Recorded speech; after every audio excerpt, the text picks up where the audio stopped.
Many people might wonder, back when Israel and Hamas started fighting, why did Iran react so strongly? So strongly that by June this year it even jumped into the Gaza war. Well, Iran and Israel have their own long, messy history, and the story starts in the 1990s. After the dark Grand Ayatollah Khomeini took over Iran, he always saw Israel as a heretic state in the Middle East, so he secretly backed Arafat's ploy in fighting Israel. But then Arafat suddenly decided to make peace with Israel. Iran, very much not satisfied, turned to supporting a new rising group Hamas to continue fighting Israel. And of course Israel knew Hamas' sugar daddy was Iran, so it kept an eye on Tehran's every move.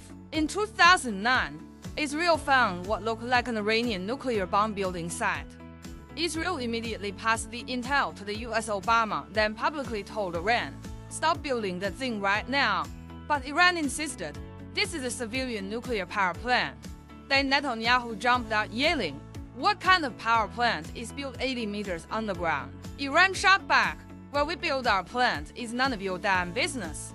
Netanyahu, being Netanyahu, got anxious and prepared to send jets to bomb Iran's nuclear site. Luckily, the Israeli cabinet strongly opposed it and shut that plan down. Eventually, Obama offered Iran a deal, lift economic sanctions plus support Iran with $1 billion for development, in exchange for halting nuclear bomb research. Iran agreed. Meanwhile, Netanyahu standing beside the signing ceremony was shouting, "America is being stupid. Never give Iran anything." Iran was absolutely fed up with Netanyahu. So to take revenge for Israel leaking its nuclear program, Iran took the US's $1 billion and basically said to Hamas, "Here, take it. Go annoy Israel as much as possible." Hamas delivered. For nearly 10 years, they constantly harassed Israel until the 2023 Gaza war exploded. So yes, the origin of the modern Israel-Hamas conflict somehow loops back to America's $1 billion. With Iran behind it, Hamas kicked Fatah out of Gaza and kept provoking Israel, occasionally firing a few rockets for fun. Israel could have gone full war mode. But after 6 Arab-Israeli wars, even though it didn't lose a single one, Israel was exhausted. Plus, Hamas had big brother Iran behind it.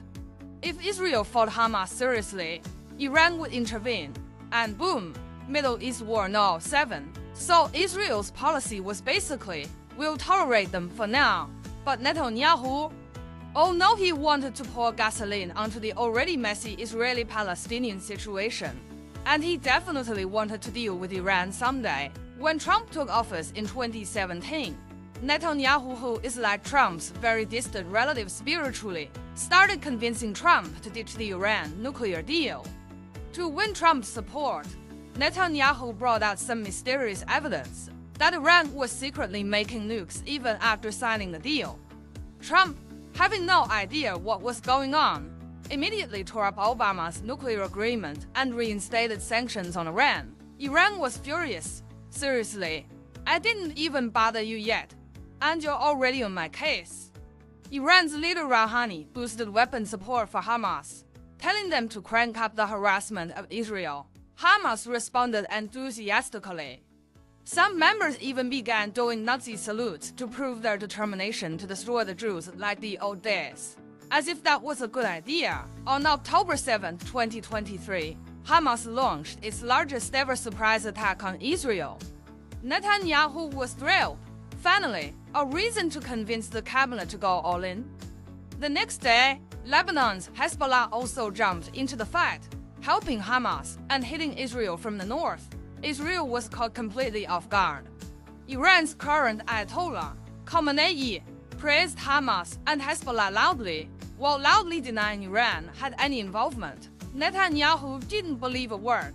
Everyone in the Middle East knows Hamas and Hezbollah are Iran's little brothers. Biden urgently warned Hezbollah to stop attacking northern Israel. Hezbollah basically said, "Mind your own business." America, Netanyahu ignored the northern front for now. His priority was crushing Hamas in Gaza. By April 2024, Hamas had been beaten badly and could barely fight back. Then Israel bombed the Iranian embassy in Syria, provoking Khomeini directly. Soon after, Hezbollah's leader Nasrallah and Hamas leader Sinwar were also taken out. Netanyahu was basically calling Iran out. Your little brothers are down. Aren't you going to step in? Iran finally responded.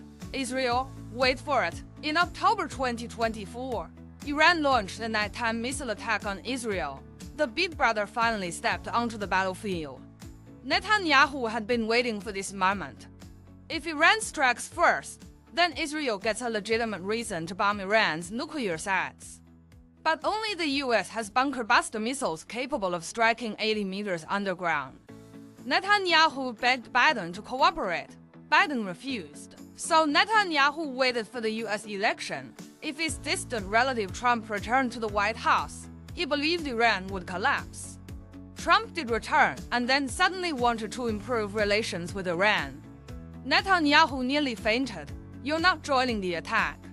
I waited this long for nothing. Frustrated, Netanyahu started buying his own bombers, planning to hit Iran himself. If he couldn't bomb the nuclear sites, he would assassinate the scientists. Afterward, Iran blamed everything on Trump, saying Trump intentionally stalled peace talks, distracting them and letting Netanyahu sneak attack them. Trump didn't care. By June 2025, talks with Iran fell apart, and he simply ordered airstrikes on Iran's nuclear sites. And at that point, whatever happens next in the Middle East is anyone's guess.